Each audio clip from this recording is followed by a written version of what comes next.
Hello everyone, my name is Emma Klinkert. Today I would like to take you through my financial analysis of KBC Group. Based on some financial ratios, I assess whether KBC is a wise investment.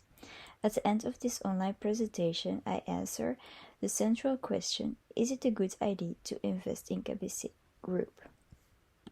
Before I dive into the numbers, I briefly share what you can expect. First, I discuss KBC's liquidity. In other words, how well is the company able to pay its short-term liabilities? For that, I use the current ratio. Then, I look at solvency, or how financially sound KBC is in long term.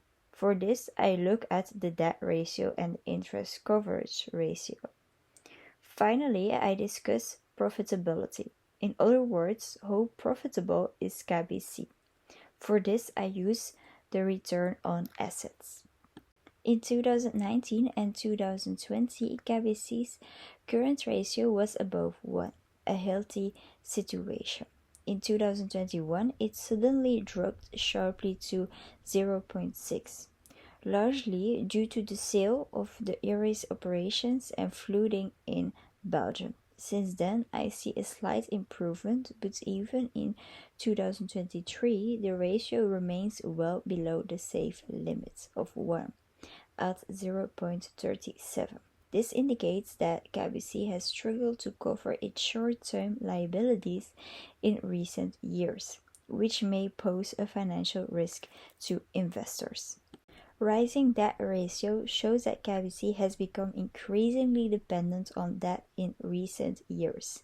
In 2023, the ratio is 1.49, which means that debts exceed assets. This is one worrying sign for the company's solvency.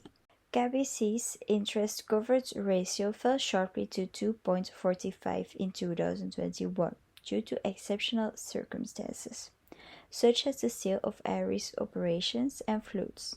After recovering in 2022, the situation deteriorated again in 2023, probably due to rising interest rates, falling profits, and higher debt, which is visible in the debt ratio.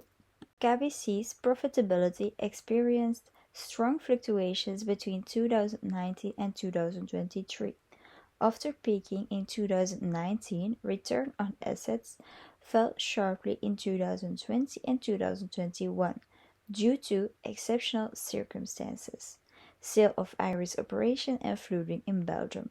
One strong recovery followed in 2022, but in 2023 the return fell slightly again. This shows that KBC can be profitable but remains sensitive to external influences. KBC shows signs of weakness in liquidity, solvency, and profitability, especially in recent years. Its heavy reliance on debt and pressure to cover interest expenses make it a risky investment right now.